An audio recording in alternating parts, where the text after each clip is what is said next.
I have to understand, how do I interrupt the pattern of the prospect answering the phone? One thing I can do by interrupting the pattern is simply by making some sounds. So what I want to do is I want to have a bunch of papers in my hands. I kid you not.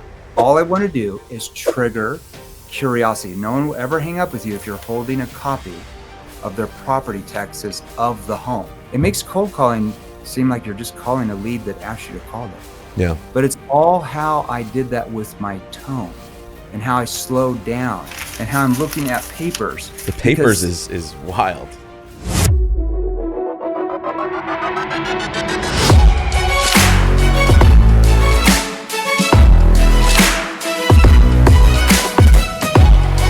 All right, you guys, welcome back to the Light It Up podcast. If you're new to the channel and you want to know everything about making money in real estate, selling, sales skills, building your business, or investing, then subscribe below, tap the bell for notifications so you can be the first to know what makes our great guests so successful. Let's talk about adding leverage. So we've been getting a lot of calls of people asking us how we've hired virtual assistants to scale and leverage our business. So we've opened up our playbook to all of you. If you're looking to add leverage in your business, whether it's administrative support, ISA, outbound callers, go to addleverage.com and they'll be there to help you staffing your team. All right, guys, we're super excited about today's guest. We have with us founder of Seventh Level. His company was ranked #1 fastest growing sales training company in the US the last 2 years by Inc. magazine. And we have with us Jeremy Miner. Thank you so much for being here, man. All right, John, thanks for having me on. My hero. I think you rhymed that last little thing. You kind of rhymed a minute ago. I like the allegory there, the rhyming there. So hey, thanks for having me on your show.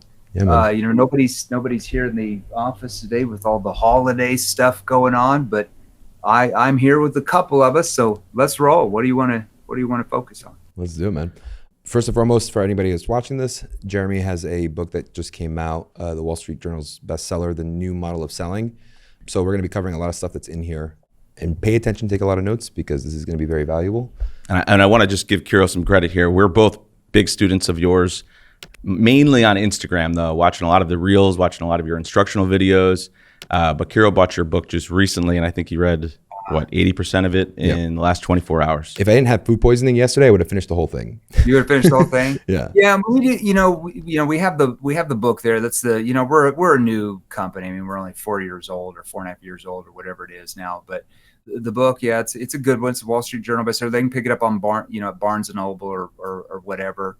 But books are books, right? You're not going to like quadruple your sales from a written book because your brain doesn't retain the information, right? Like my background, I went to college for behavioral science and social dynamics, and the way your brain retains information is within 2 days from now, everybody hearing this podcast, guess how much you're going to retain? 0. Less than 19%. It's like 18.9%. Now within a week, it goes down to about 9 to 10%. In about 30 days, it's a little bit less than 3%. So what does that tell all of you watching us, listening to us, is that if you want to get great in sales, persuasion, and influence, it is something you do on a daily basis, not something you did. Because you will never be great by trying to retain information from a month ago, a quarter ago, a year ago, 5 years ago. You will digress. Yep. So if you want to be great, you have to focus on your skills game, just like Steph Curry does. When he's playing basketball, he's focused on his technique. He's practicing all the time. Just like any CEO, of a Fortune 100 or 500 companies, always learning, or like a neurosurgeon's always learning new techniques. If you want to be great, it's something you do every day for sure. Amen. That's a good one.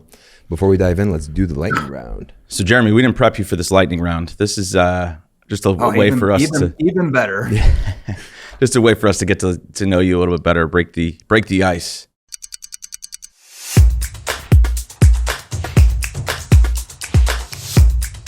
Audio Jungle. All right, Jeremy, what was the hardest decision you ever had to make? Oh my gosh, you're going to put me on the spot. I would say the hardest decision I've ever had to make was coming out of retirement in 2017 to start Seventh Level, or just to live a nice, peaceful life and just read books all day and do nothing. That was a hard decision for me. How old were you by then?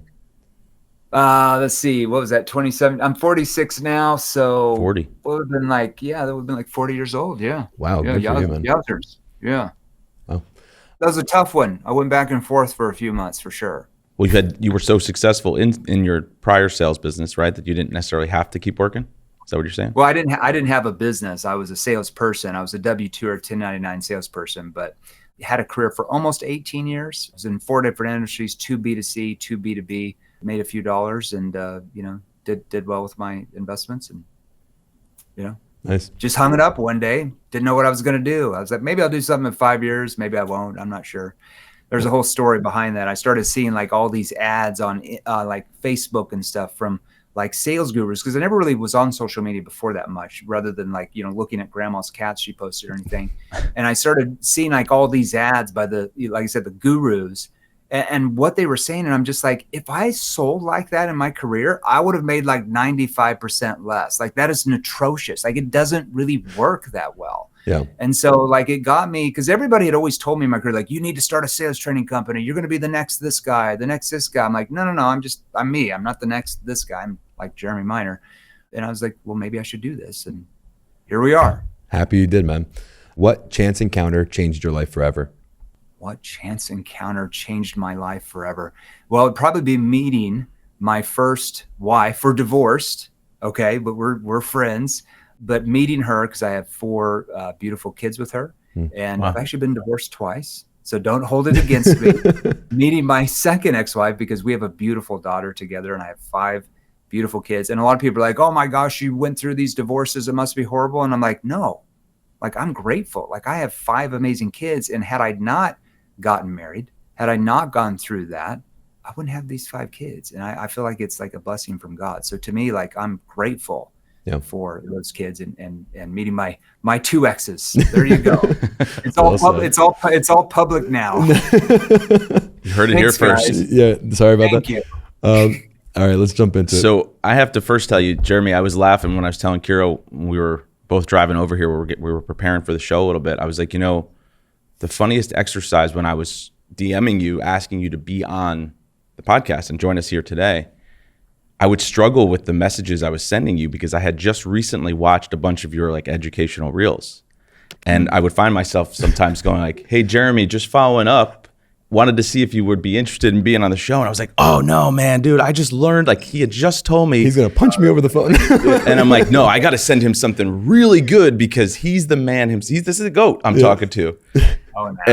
And I'm sitting there going, I'm like, hey, Jeremy, just checking in. And then I'm like, oh, man, he said not to say that on the other reel. Oh my God. So I worked on my wording a lot, but I must have done something right because you finally said yes. So okay, full disclosure, I don't know if that was me messaging you. It could have been one of my stunt doubles. Yeah. Because I think we have like 12 to 15 people on our social media team that are in our mess. We get thousands of messages a day all over social media. So every once in a while, like I'll hop in there for 10, 15 minutes here and there because I still like it. I still like to see what people are saying and stuff. Yeah. But you might have been talking to one of my stunt. So next time I just shouldn't overthink it. Yeah. don't overthink it. Yeah, and the reels are just reels. Like a lot of people, like they'll come to like at the airport, like, hey, I'm a big fan. I'm like, are you a client or are you like just like somebody like that sees the basic reels? And like, oh, I see the reels, and I'm like, the reels are so awesome. I'm like, no, the reels are like really basic because like reels are reels. Like that's 60 seconds. Yeah. And usually when you do reels, they'll record me talking for 2 or 3 minutes and they'll edit it down to 60 seconds. Right. So you don't really know the context of what I'm talking about. Yeah. I could be doing like a training session here with, let's say, one of our clients, like United Healthcare or something, like doing a training session with like 2,000 of their reps, and you don't understand what they asked me before. You don't understand the context behind it. And I'm just talking and they're repurposing that, right? Yeah. Or I might do intentional because we do about 5 to 6 reels a day just on Instagram, let alone TikTok, Facebook. We do 5 to 6 a day. We do the shorts on YouTube now. Now we're doing long form YouTube videos, which we never really did anything on YouTube up until about 2 months ago. And I think we only had like 90,000 subs on YouTube. Nice. We just never done much with it, but now we're really focusing on that. But like that's basic stuff because you don't understand the context behind it. You don't understand like, oh, you're going to ask this and say this, but then it doesn't mean the prospect's going to just say what you want them after that. Like, what if they say this? What if they go here? What if they ask you this? Like, what do you do then? Like, you have to be like in our virtual training programs for clients, because that's more industry specific. That's where you learn all the nuances and like everything from step A to step Z. Because I always describe it like it's like a puzzle. It's like a 500,000, 613 piece puzzle, what we call selling or NEPQ. Yeah. And in the reels, like we're showing you like 12 of those pieces. Right. So like you probably want like everything. You don't want just like a few pieces, but we give you a few golden nuggets here. I always call them, we give you nibbles. We give you some nibbles, on the reels. No, they're definitely golden. I appreciate the compliments though. Yeah. We have to start off with this quote. Okay. Most people fail for the simple reason they don't learn the right skills to succeed. What does that mean to you? It means that there are differences in skill level. So take sales, for example. Everybody's going to be taught how to sell. So any company you work for, more than likely is going to give you some type of skill, right? Right. But there's different levels of skill, and there's different skills in sales that are far more effective than others. So, I always say there's levels to this ball game that we call sales, and you have to decide what level you want to play on. Now, that doesn't mean like, I'm just going to outwork everybody else. I know lots of salespeople. Like, in fact, we have tons of clients that come to us.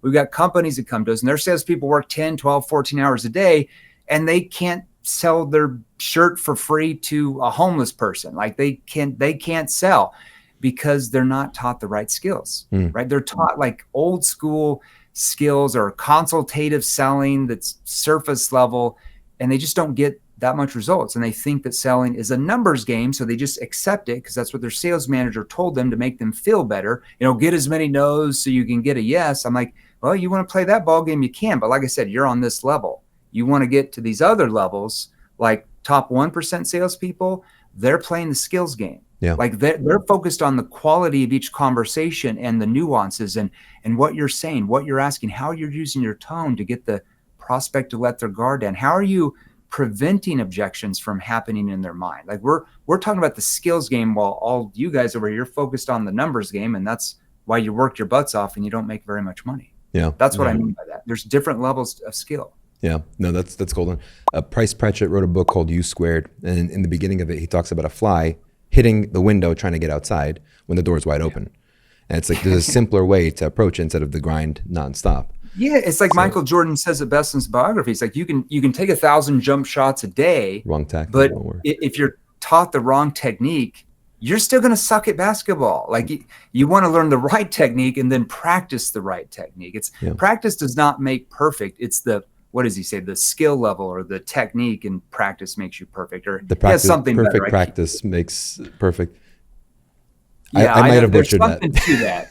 Everybody's like, oh, I just need to practice more. No. It's not necessarily you're practicing more. If you're practicing the wrong technique, you're going to get even worse. Like, Yeah. The tough part, I think, in our business is that so many people come into this business because they hear of other people earning large commission checks and, only having to sell 2 homes and making $25,000 or whatever they're hearing. But they come into a 100% sales business with absolutely no sales training. Can I say something about real estate is our second largest industry. So according to Forbes magazine, there's only 163 industries in the world. Now there's subsets of each one, right? Like if you're in home improvement, that's not just everything. It's like, you might be a company that sells doors, and then there might be a company that sells windows, might sell carpet or tile or, decks for the house or, countertops or cabinets, right? In just one industry. But real estate, you've got investors who call distressed properties. Yep. You've got commercial agents. You've got real estate agents. It's, it's a category. But what I've seen, because I've seen it firsthand, even with high-end agents, when I've looked at like homes that are, fairly decent sized and decent priced here, where I'm at in Scottsdale, Arizona, nothing like New York City, but, up there in, mid 7 figures or higher.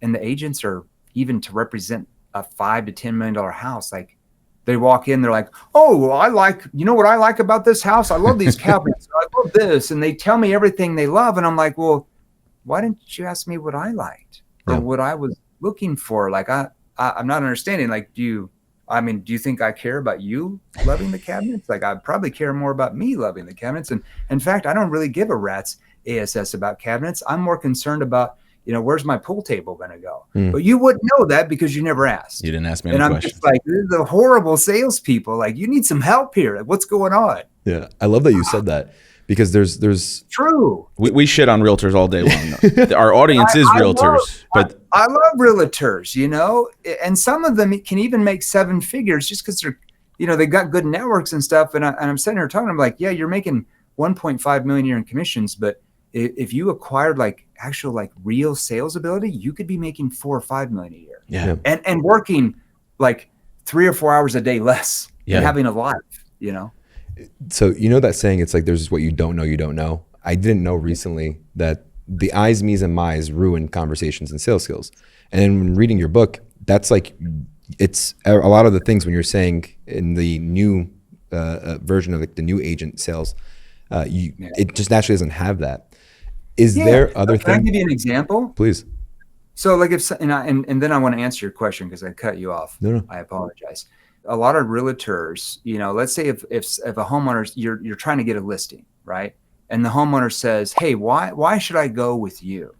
Right? What would most realtors say? Well, you should go with me because I do this, I do that, I.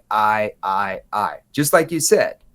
I would, there's a couple different ways I can do that, but I'd say, well, I'm not quite sure you should yet. I'd have to know more, but our clients say the reason why they come to us is because of X, Y, and Z. See, our clients say the reason why they come to us is because, now I'm bringing in third party validation, not me. Yeah. Our clients come to us and here's what they say. And now it's more real to that prospect rather than me saying, well, I say, because they don't care about your opinion, right? They only care about theirs. So it's just shifting some words, more we and our, collaboration rather than I and me, which is focused on you, right? Yeah.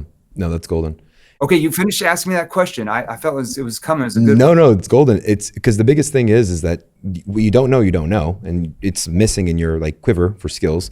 So the I's, me's, and my's, removing that makes the client feel like they're the center focus and there's no ulterior motive. And the selling aspect of it is helping people and being a problem identifier.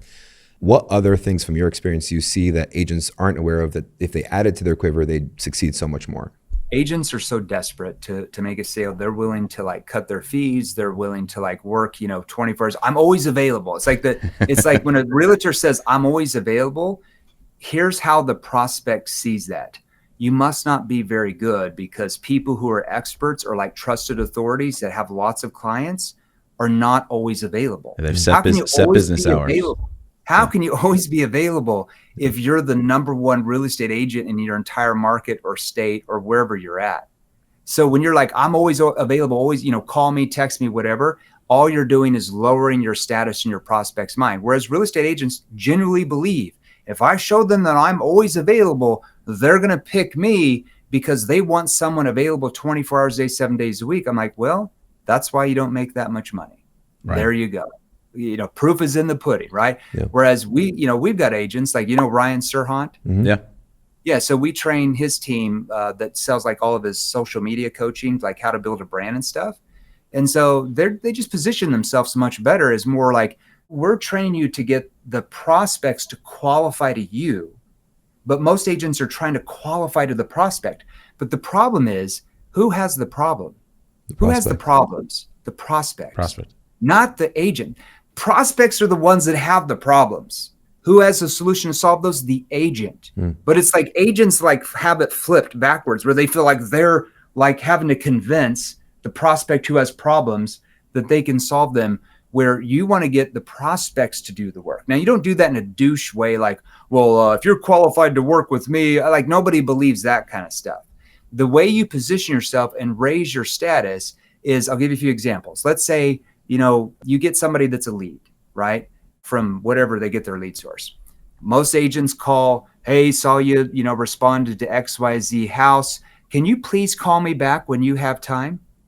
Well, the problem with saying that, because I know that everybody's mama, including my own, taught me to say please and be respectful to strangers. But in a business setting, when you are saying, hey, I saw you did this XYZ, I'm calling you back. Can you please call me back when you have time?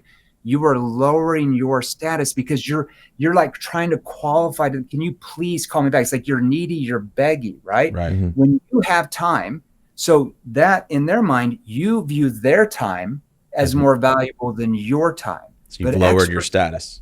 Experts don't talk that way, right? Like imagine who's your favorite, like, CEO of a Fortune 100 company or investor or even like movie star. Who's your favorite? Elon Musk.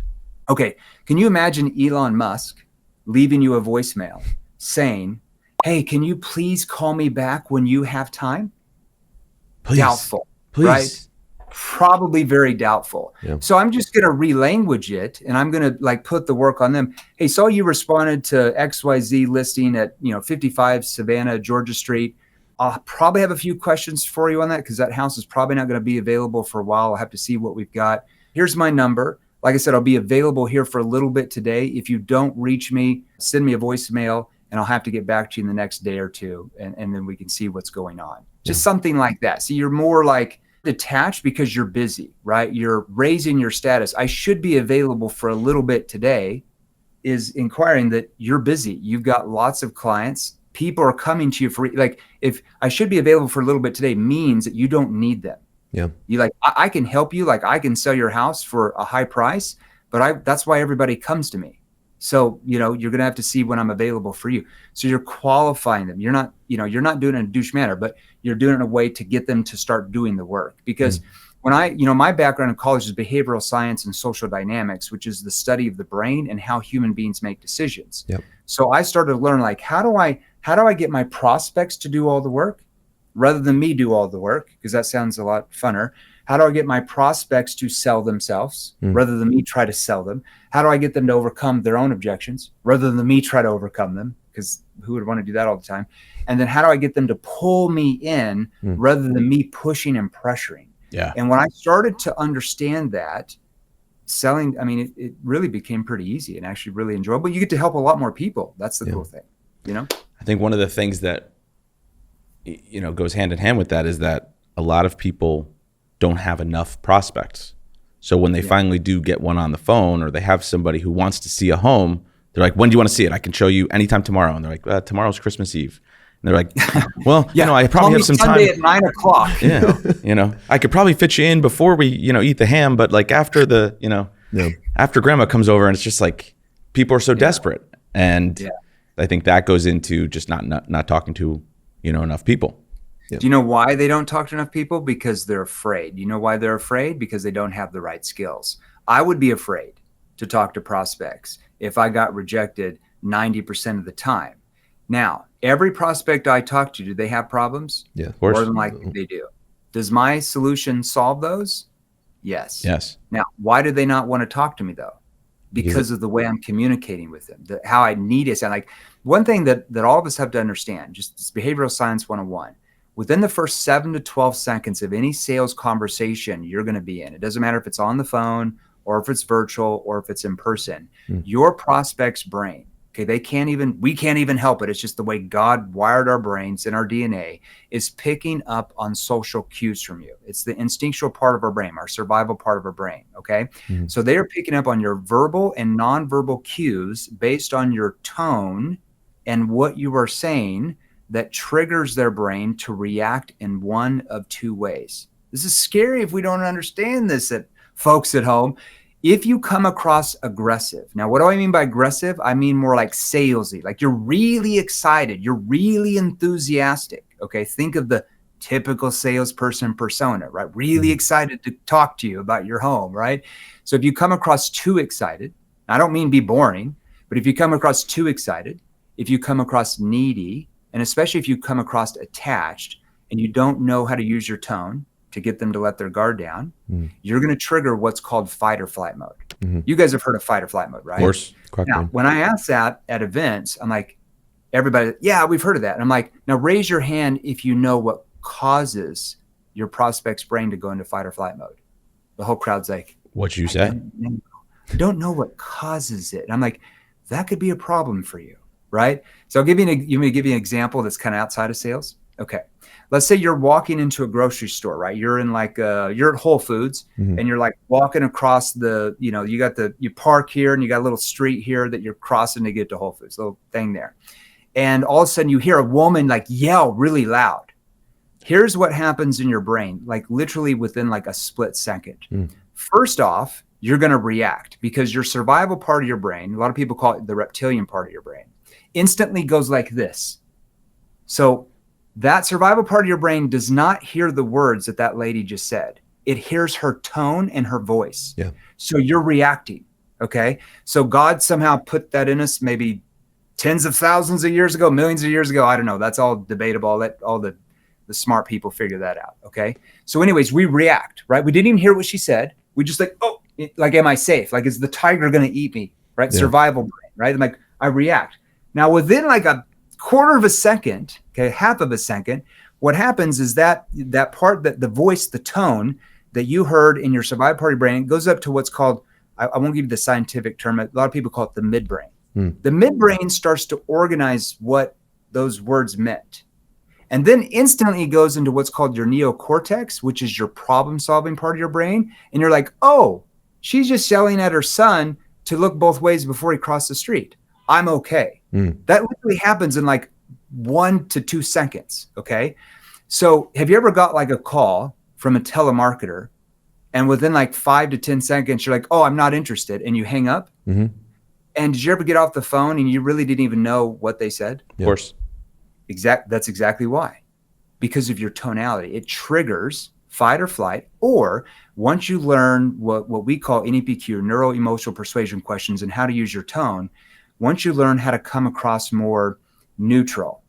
And what I mean by neutral is more unbiased, like you're not quite sure you can help yet. You're not necessarily saying that, okay?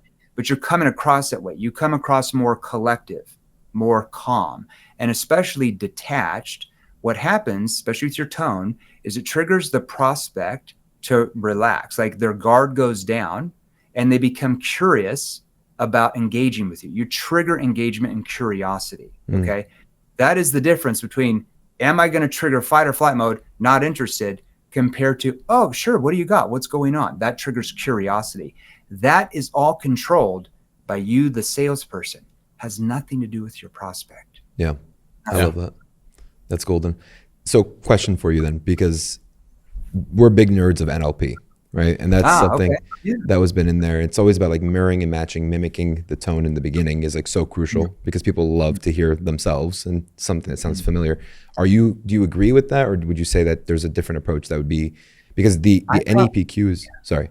Good. I probably have a much different approach to that because, see, can I show you something on this Yeah, Vibe please. board? Of course.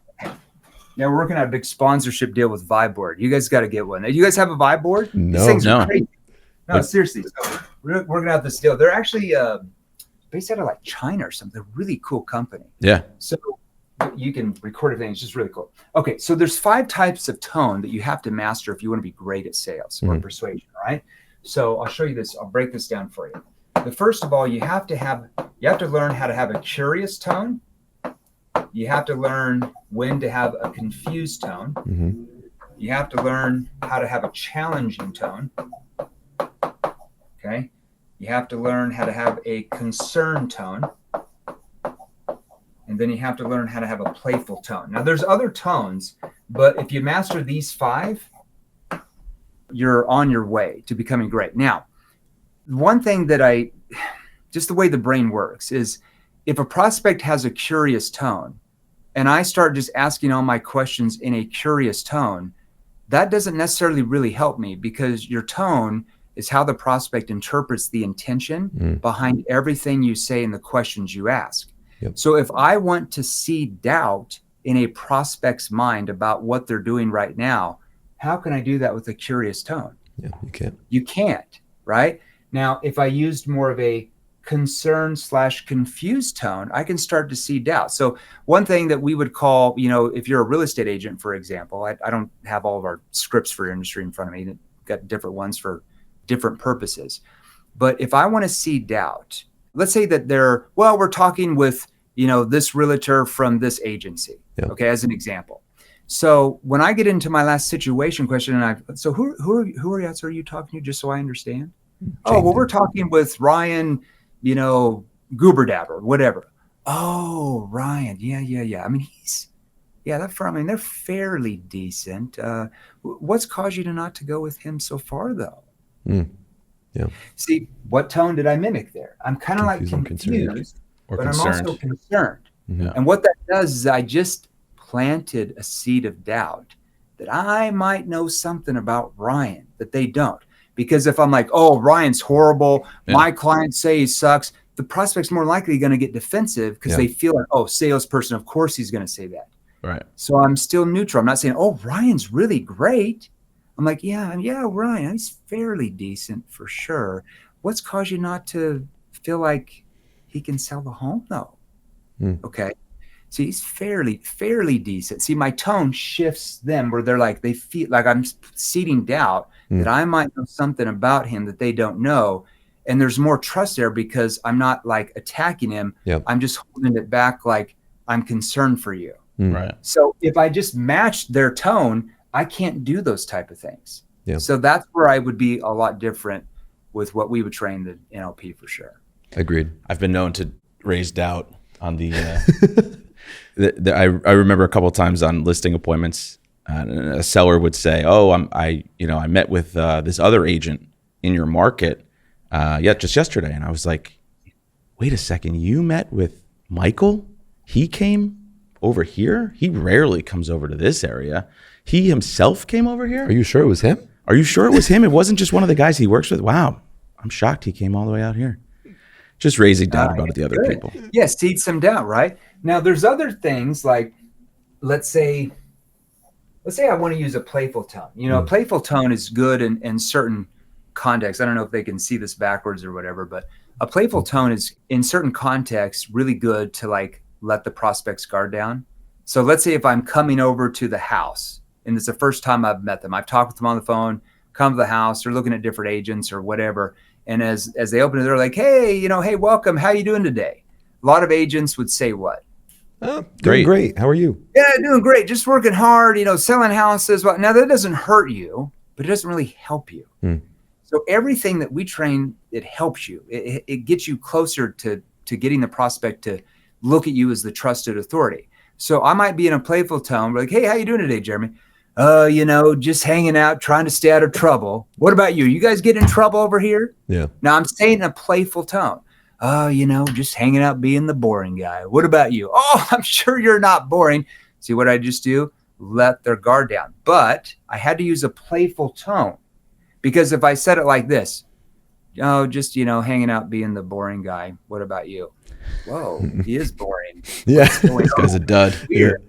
See, I said the same words, but my tone just gave you a completely different message and a completely different reaction from the prospect. Okay. Yeah. I can do anything with the tone. So like, let's say they're not moving forward with me. I can't figure out why they won't open up. I might lean in and I say, what's really holding you back? Look at my hand on my chest. Yeah. That's a body language signal that I'm what? Concerned. I have empathy for you. That builds what? Trust. Yeah. What's really holding you back from moving forward so you can get this house sold? Okay. If I just said, well, what's really holding you back from moving forward so you can get your house sold? They're going to get defensive. I just said the same words, but it's how my tone, that's how they interpret the intention behind what I'm asking. Yep. What's really holding you back? See, lower tone, concern. See, I can control certain emotional drivers. So you want to ask me a question? Can I ask myself the question you should ask me now? Yes. Please. Where did you learn how to use tonality? Okay, so tonality, you're never going to get in a book because you're reading words. Yep. Right? Everybody's like, oh, I've got all these books. I'm going to be great at sales. No, because have you ever read a book that says 93% of the sale is by your nonverbal communication, your body language, and your tone? Well, 7% of what you're going to learn is in this book. True. So the other 93%, you haven't learned anything, right? So where I learned tone, because I would get frustrated when I first got into sales because they would always talk about this. And like I said, I'm going to college at the same time. I'm 21, 22. I'm in behavioral science, studying social dynamics, and I'm learning about this stuff. Okay. I'm learning from my professors. All right. Like I'm learning different things. You ever read that book by Robert Cialdini called Persuasion or Influence? No, I don't think I have. He's the head of behavioral science down here at Arizona State University. That's a really good book for your listeners to read. But anyway, so you'll hear him talk about different things there. But I could never find sales training. And I went through everything. I can assure you, I've read almost 1,400 books on sales and persuasion over the last 23 years, read or listened to in my car. Okay, that's almost 5 books a month, right? Religiously. I've been through almost 400 some training programs, very advanced, all right? Very few understand tonality, let alone know how to teach that, because it's not taught in sales. Yep. So I'm like, where do I go to learn how to trigger different emotional drivers? Acting school. So I hired acting Yep. like coaches. I'm not talking about the one down the street that tried to, audition once in 1973 that now charges $20 an hour. Yep. I'm talking about, acting coaches that you pay like $1,000 to $2,000 an hour. And I hired one for about a year straight, went out there a lot on the weekends, spent a lot of money, but it made me millions. Yep. And one of the first things they will teach you is how to use your facial expressions to change your tone to elicit different emotions in your prospect's brain. Now, they're not calling it prospects because they're teaching like Tom Cruise or let's say Julia Roberts in a movie, how to keep you engaged in their movie. That's why they make so much money, because they keep you engaged. How do they keep you engaged? By their tonality and their body language. Because everything they say in that movie is pretty much what? Scripted. 100% scripted. Yep. Does it sound scripted to you? No. In fact, let's say you're a Julia Roberts fan. You don't even view her as Julia Roberts in that movie. You guys ever watch Ocean's 11? Yep. I know you have. I can tell by your facial expression. So let's say in George Clooney, right? Yep. When you watch that show, you don't view him as George Clooney. You view him as Danny. Yeah. Right? Would I be right? Okay. That's because of his tonality. That's because his body language is eliciting different emotional drivers in your brain that keep you engaged. That's why those guys and gals make so much money, because they have learned that skill. And why does an A-list actor make more money than a C-list actor, right? They keep you engaged even that much more. Engaged. That's what they keep you engaged. Exactly. One of the best at tonality and body language is, what is his name? Leonardo DiCaprio. 100%. Watch his movies. Watch the different roles he plays. Watch Wolf on Wall Street compared to, the movie where he won all those awards, where he was like a hunter in the woods with bears and, and Eskimos and stuff. Completely different roles. Yep. Completely different. In fact, that one where he, what do you win when you're a movie star? Is it an Academy Award or is it an Oscar? Is an Oscar. Okay. I think it's an Oscar, right? Don't quote me, Leo, if you're listening, don't get upset. But I believe he won an Oscar for that role in that movie where he was like a trapper with like Indians and stuff. He doesn't even hardly talk in that movie. Yeah. But his body language and when he talks, his tone and what's going on keeps everybody enthralled. He's one of the best masters that. Now, no one is born with that skill. That's an acquired skill. Nobody's born with advanced tonality out of your mother's womb. I hate to tell you. Nobody's born with advanced questioning skills. Yeah. Nobody's born with advanced objection prevention or handling skills. Those are skills you just acquire, right? Yeah, I love that. The one thing that resonates so well is with the NEPQ, it's people buy with emotion, they justify with logic. Yeah. So when you explain the NEPQ? Yeah. Just Jeremy, for those out there that are. Yeah, if you had to explain it in your own words. Neuro-emotional persuasion questioning. It's a methodology I developed from my background in behavioral science and being in the trenches, actually using it, not just theory. Yeah. When did it become like when you realized you had something there to build off of? Probably even in my first job, because I was in 4 industries. I sold door to door when I was going to college. First 2 months, made hardly any sales. There was like 300 reps in that company. I was like number 300. Like I was the worst. I was about to get fired. And within about 3 months, when I started shifting and started understanding how to tie in what I was learning from my professors in behavioral science and stuff into like a sales process, I went from like 301 to number 1. And within another year, I was the number 1 rep in the entire nation in that industry. You're talking tens of thousands of reps. Yeah. I knew I had something then. I just didn't know what it was. It wasn't labeled. Right. But I had a process.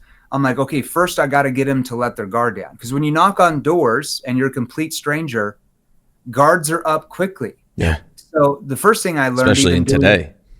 First thing I learned door to door is like, you don't want to look like a salesperson. And most people don't even know that, especially in real estate, though. Suits and, dresses on, you're knocking on the door. What do you think they think you're there for? So salesperson. So their guard is already up. So I'm like, okay, how do I not look like a salesperson? So I started wearing and I think every door-to-door salesperson does this now. This might have come from me, like back in the summer of 2000. I should get paid a nickel for every sale. But anyway, I should have trademarked. But I wore these like khaki shorts that were just regular shorts. I wore like a regular polo, didn't have anything on it. Okay. I wore like those white old man New Balance shoes. You know, when like you're 80, wear like thick New Balance, you know? Seriously, I wanted to look like very low key, not a threat. I put a tape measure on my belt because, you know, you got to, the first job you sell alarms, you got to know where the panel's going and everything. You got to measure everything, right? And I went and bought like these construction vests. So I had like a neon green one and I had an orange one. You know what I'm talking about? Like when you drive down the road. And then I had like this a clipboard. So I had this metal, big, thick clipboard because it had all the agreements in there. And I had like a survey on the top with like the first 5 or 6 questions I was going to ask. So when they came to the door, I'm sitting here like looking like this. They literally thought I was reading the meter, construction worker warning them about the potholes. Like they would all open the door. Before that, half of them wouldn't even open the door. Like, yes, how can I help you? So like just right there. And so when they knock on the door, I wasn't sitting here like this, like, hey, you know, I want to sell you something, face. I really like you. So instead of like most salespeople on the doors, like, hi, my name is, the reason why I'm out in your neighborhood is, the prospect's not even listening to that. It's like a telemarketer that calls you. You're like, how do I get rid of them? Not interested. Oh, solar? No, we're good. Oh, alarms? No, there's no break-ins. Oh, pest control? No, we don't have any bugs. Oh, lawn care? No, I do my, like you're not even, you're just reacting as a prospect. So I'm like, how do I trigger them to let their guard down? That's called a pattern interrupt. Okay. So I'd knock on the door, I'd be like 6 feet back to the side. So I'm not a threat. And I'd be like looking around at like the roof. I'd be looking out at the yard because we're going to put the sign out there, you know, that their home is protected by XYZ company. And they come to the door and like, yeah, how can I help you? And I'm like, yeah, are you guys the property owners here? Confused tone, confused facial expression. And they'd be like, yeah, we're the property owners. What's going on? Right there, pattern interrupt. Okay. Just one example. Okay. Now, my tone sounded confused. So what does that do in a human being's brain? Triggers curiosity. Oh, he's confused about what's going on. I need to clarify something for him. Yeah. Okay. A lot of people, when I do a reel, they're like, oh, you can't be confused. Well, I'm not saying I don't know how the product works. That's what we're talking about. But like if the prospect tells me a problem, they're like, oh my gosh, like I am so stressed out by this. Hold on. How do you mean by stress? What happens in their brain? They don't even know what's going on. Their brain says, he didn't understand what I meant by that. I need to clarify that more. When they clarify an emotion more, what are they doing? They're going below the surface. They are literally reliving their pain. Now, is that good for you as a salesperson to get your prospects to relive pain or have a fear of future pain? Because what are the two biggest emotional drivers in a human being that causes them to want to change? Running from pain or the pleasure. fear of future pain. It's pain or the fear of future pain. Pleasure's third. It's actually a distant third. It's pain. We're reliving the pain. Or it's a fear of future pain. And it could be both, right? It's actually best if you get in both.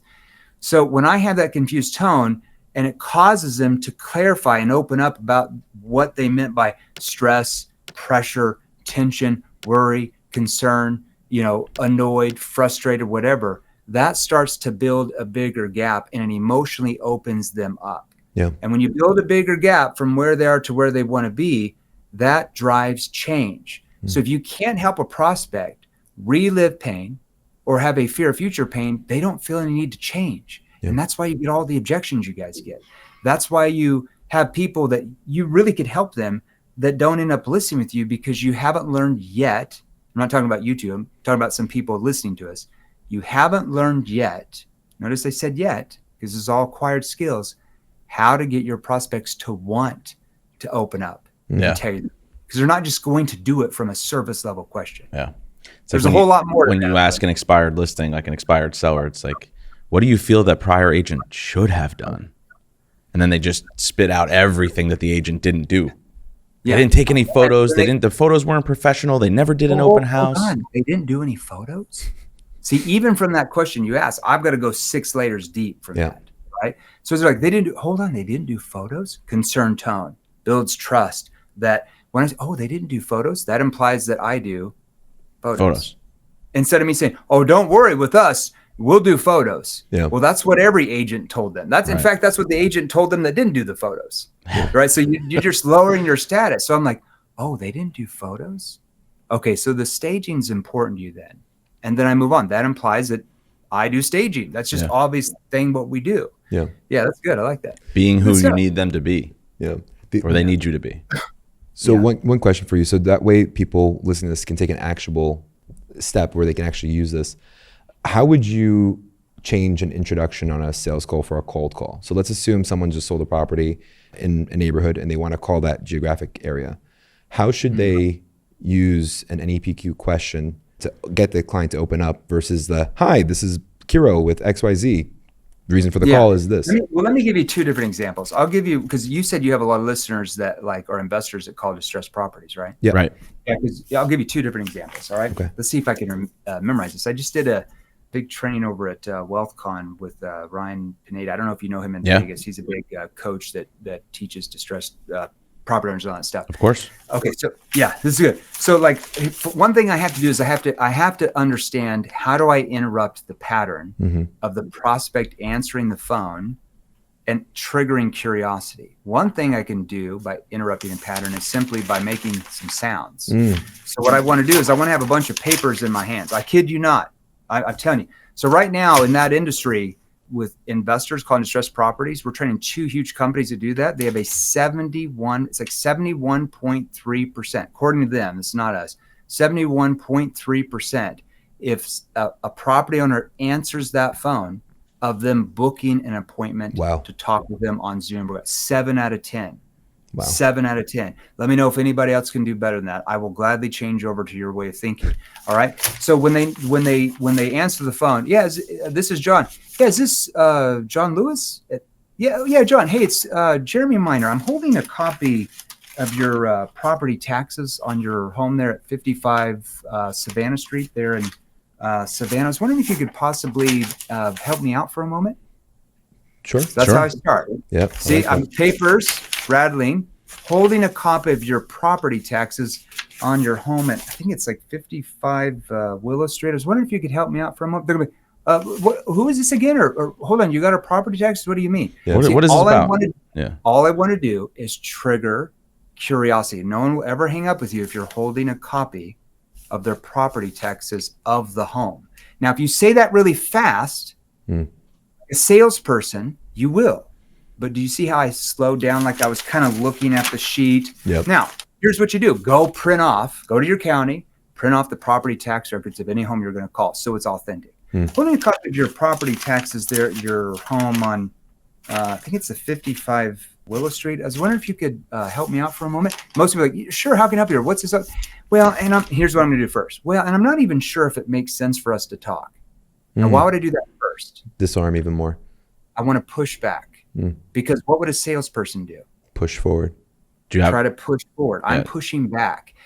It's called mirroring. You talked about NLP. It's called mirroring. Like if I push back a little bit, they typically pull me back in, because a salesperson wouldn't push you away, would they? Now, I'm not pushing back in a negative way. I'm not saying we should not be talking. That's too negative. Yeah. I want to be neutral. Well, and I'm not even sure if it makes sense for us to talk. I represent a group of investors, and they are looking at buying, I want to say, don't quote me on this, I think it's about 5 or 6 different properties there in that 4-block area there where you're in that subdivision. And they had me go through your property tax records. And after looking at them, they had me call you to see if you guys would be opposed to looking at possible offers on that property. Would you be opposed to talking about that? Lead with the no. Now, why would I say, would you be opposed rather than would you be open? Because opposed, them saying no gives them a sense of control. It's hard for them to say, yes, I would be opposed. So like, no, I'm not opposed. See, on a cold call, what word do they want to say? No. So see, I'm working with where they're already coming. If I say, would it be a crazy idea for us to even talk about this property? No, I mean, it's not crazy. Yeah. Would it even make, see that there's a difference there. But if I said, would you be open? Like, well, no, I'm not really open. Yeah. Right. Would you be opposed? Yeah. And so they had me call you to see if you guys would be opposed to maybe even looking at some offers on that property. Would you be opposed to talking about that? No, I'm not opposed. What do you have? Well, it depends on the offer. Yeah. Yeah, I'm not opposed. It depends on the offer. Well, and like I said, I'm not even sure if we could do something for you. Now, that property on the records is saying that it has 3 bedrooms, but it's like 3,500 square feet. How many bedrooms do you guys actually have? Right into my first situation questions. It makes cold calling seem like you're just calling a lead that asked you to call them. Yeah. But it's all how I did that with my tone and how I slowed down and how I'm looking at papers. The papers is wild. Yeah. It almost sounds like you're a clerk down at the, the thing, like and it just triggers curiosity. It's almost impossible to get hungry. Now, if I say that really fast, because notice, and I represent and I'm not even sure if it makes sense for us to talk, but I represent a group of buyers who are looking at, there's 3 or 4 different properties in that area. Like, and I know you had your property listed and it looks like you took it off, but there's 3 or 4 buyers that are looking at homes in that general price range that you had it on. And after I saw it, they asked me to call you to see if you'd be, I don't know, maybe opposed to talking about an offer. Would you be opposed to something like that? No, I'm not opposed. What are they looking at? Well, like I said, they're gonna have me ask you questions because they're like very particular about the home. Now it's asking, and I'm right back in. See, there's different angles we would use if they're a real estate agent calling an expired listing compared to if they were like an investor calling a distressed property. Right. I love we that. teach all that like in our client training portals for our clients. And you remember Eric Klein, who does a lot of wholesaling virtually. He has a similar conversation, and what he does is he sort of removes himself, right? Because as Jeremy was just presenting, it's, would you be opposed to, I represent this group of investors. That way, if you get further down the conversation, right? Yeah. And they look at you as a good guy. Yeah, you present an offer, Jeremy. You said, hey, listen, this group of investors wanted me to present an offer of, and I don't know if it's a number you're going to agree to, but around $400,000 for your property. If they don't like that number, that's not your number.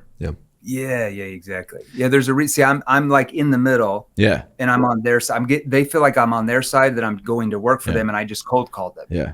And I just cold called them. They don't even know who I am, a stranger off the street. Yeah. And Eric's always like, hey, hang on a second. Can you work with me here a little bit? Like, you got to give me something to go back to these investors with. And he works in the middle. It's true. And we do what's called a price anchor. So let's say you have that conversation, right? So you have that first initial conversation, and I'm talking like after the cold call. So let's say that, you go out to their home, or let's say they're so far away that you're doing the next appointment on Zoom and you're going through like really details about the property and everything. And at the end, you might say, now, hey, if I go to, because now what do you really feel like you want to get out of the property? Oh, I want 1.8 million. Let's just say that. Oh, okay. Oh, you want 1.8.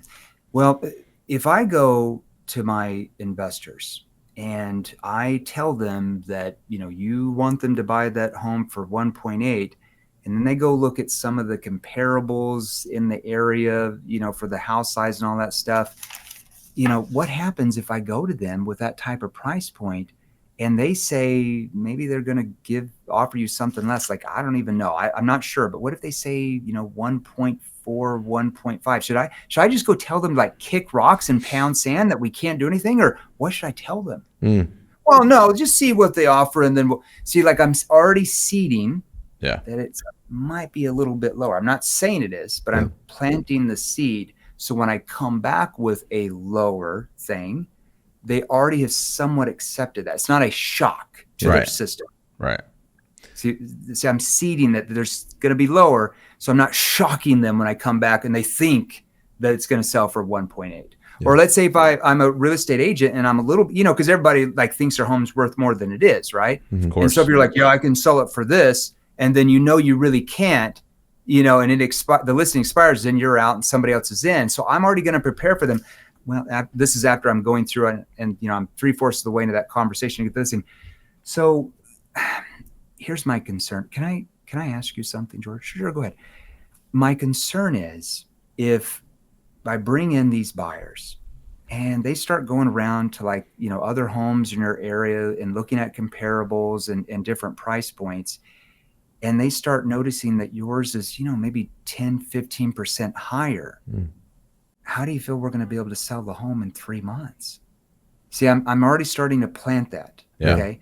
And then they're like, well, I'm not sure what it. So what should I do at that point? Let's say they go look at all these comparables and they're all saying that it's supposed to be 10%, 12% lower.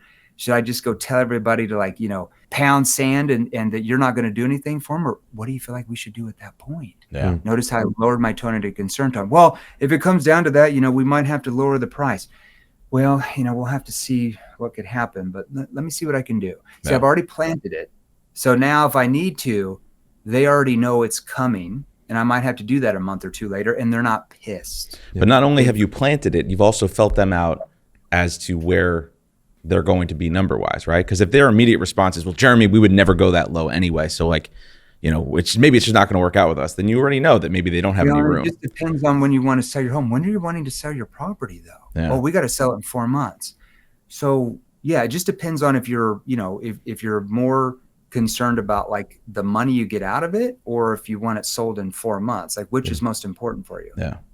So like I'm comparing it, like there's a difference. Oh, that gets them to think like, yeah, well, I have to have it sold in 4 months, so we might have to lower. I'm just comparing. It's like, is price the most important thing to you, or actually getting it sold in 4 months? Yeah. See, I'm comparing it. See, I got to get them into results-based thinking over price-based thinking. Yeah. When That's you do great. that, you get them thinking differently. Anyways, I digress. There we go. Jeremy, last question, because I want to be, respectful of the time for you. One thing that you talk about a lot is that the myth of selling is a numbers game. And with that in mind, a lot of people are ingrained in that thought process, of that mindset. So they speak fast to try to rush through each conversation to identify the one that they're going to run with. Right. What's a good training or practice for people to learn to slow down so that their words can actually hit be absorbed? Yeah, that's called it's called verbal cues, verbal pausing, and verbal pacing. So you're exactly right. The reason why it's a numbers game for some of you listening to us or watching us is because you are more focused on getting through a conversation so fast so you can find that easy sale. But the problem is you're losing so many prospects that are on the fence. Most of your prospects are going to be on the fence, like 95%. You've got the 2% laydowns. You've got the 10% that you're never going to be able to do anything, no matter what your ability is. But then you got that like other 88% that they're right in the middle. Yeah. Depending on your sales ability, depends on if they're going to list with you or if they're going to list with somebody else or just not even sell the property. That's up to you, your sales ability. So when you're asking those questions, did you notice how I would start to ask, then I would pause for a second, then ask more? That's called verbal pacing. I'm pacing the question out. The biggest reason why salespeople get surface level, vague, generalized answers from their questions is because they ask them so fast that the prospect has no time to internalize and think deep about what you're asking. They have no time. So that's why you get knee-jerk reactions. If let's say if I'm let's just stick to your industry. Yeah. Let's say I'm in an open house and people are coming in and out. Okay, what's the first thing that an agent's going to say when somebody walks in that door? 9 times out of 10. Welcome in. Or Hey, welcome in. How can I help you? Oh, just looking. Right. Hey, welcome in. How can I help you? Oh, just looking. That's always like the analogy in the department store, right? And you're looking for a house. You wouldn't have walked in if you weren't. Yeah. Right? But it's a knee-jerk reaction because you're asking the question so fast. So what I'm going to do is I'm going to do 2 things. First of all, I'm going to prevent that objection of just looking from happening because I'm going to tell them the objection. And I'm going to slow it down. So I'm like, hey, welcome into the open house today. Are you guys just kind of out, looking around today? Yeah, for sure. Oh, okay. And do you know what you're possibly looking for?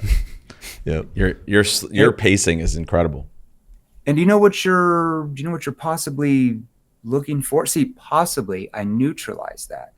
So they can't say, oh, I'm just, if I say, do you know what you're looking for? Well, we're just kind of looking around. We're not ready. Do you know what you're possibly looking for? Possibly is neutral. I don't trigger any sales resistance by that. You'll notice that most of your prospects start to open up because of your tone. Your tone is where really the sale is made or broken, I guess. And the questions you ask that gets them to think deeper. Do you know what you're possibly looking for? Now, 2 great people to study if you just want to go on YouTube. Like if you're one of our clients, you learn all this stuff in our virtual training platforms and group training. But if you're not, like best thing to that, go watch Tony Robbins on YouTube. I'm not into politics. Like I'm an independent voter. I have friends from both sides. We're not a company that's going to go one way or the other because we have clients in every type of political belief. We Sure. just train people how to sell. That's what we do. We don't care about politics here. So whatever your politics are, I don't care. But I like to watch politicians communicate. And one good person that was really, really talented at verbal pacing, verbal pausing, and verbal cues was President Obama. You knew it, right? So when he would speak, that's why everyone was like, that they're fanboys and fangirls, right? They didn't even care what his policies were. They're just like, oh, they're just melting because of his speeches, right? Yeah. So like when he would say like, and my ancestors came to this continent and they had hope. And we can bring that hope here. See, the verbal pausing off the walls. They're just like, oh my gosh. No, that's not something you're born with. Yep. President Obama acquired that skill somewhere. But you look at like the president now. From 7th level, right? There you go. Before I was born. But like you look at the current president now, no offense, I'm sure he's great, but not the best communicator, right? Like you're like just talking and you don't understand. President Trump, he probably had some really good policies, right, that really helped the economy. But in the same sense as communication, there were some good parts because he would talk to levels of voters where it made sense. He wasn't over their head like most politicians. Well, the monetary policy of the Federal Reserve back in 1912, like the average person's like, I don't even know what you mean. Like that's over my head. So he talked to their level. That was good. But one thing he didn't do so well was he would just talk and just go off on rants and kind of wing and stuff. And you start to lose engagement that way. So anyways, I just always watch politicians and how they communicate, but Obama was really, really talented at the way he communicated. That's why he just like, everybody was like, they didn't even know what was going on. They're just like, I love him. Why do you love him? I don't know. He's just it's amazing. It was because of his tonality and his body language just caused them to like want to engage with him. Yeah. Love it, man. Awesome. Well, if someone wants to connect with you, learn more about 7th Level, what do they do and how do they connect? Yeah. I was thinking about that before I got in here. Let's give them some freebies. I'm all about giving them some freebies first, letting them see kind of what we do. So they're welcome to join one of our Facebook groups. I think for your industry, the best, because we got several Facebook groups, but the best one for your industry is have them go to Sales Revolution. So if they go into Facebook, they just type in the search bar, Sales Revolution, or I think we have a website, salesrevolution.pro, salesrevolution.pro. They join that for free. There's over 100,000 salespeople in there. A lot of them are in your guys' industry. Awesome. And we go live in there 2 or 3 times a week, different Q&As, different train stuff. We don't charge them for that. And kind of look and see what we do. If they want more advanced training than that, they can just reach out and message us in the DMs. And then if they want to, they can get the book like you had. They just have them go to barnesandnoble.com. If you buy it on Amazon, I'm going to be upset because we have a special deal with Barnes & Noble, and they're going to get angry. So it's about 50 cents more at Barnes & Noble. So if anybody needs a GoFundMe page so you can sell more, that's $17 investment. You let us know. We'll establish a GoFundMe page for $17 so you can sell more. But have them start with this. Awesome. It's not industry specific, but as you know, you're probably learning some stuff that will help you sell more. And then when they get in that Facebook group, and especially if they ever become a client, that's when you start making quite a few more sales than maybe you're making now, for sure, even if you're already doing good. Jeremy, thank you so much, man. This has been awesome. Yeah, man. And thank you for making the time around this, especially this time of year. Around the holidays, baby. There's only literally 3 people in the entire office here in Scottsdale today. I'm like, where did everybody go? We're like, well, it's the holidays, man. What's going on?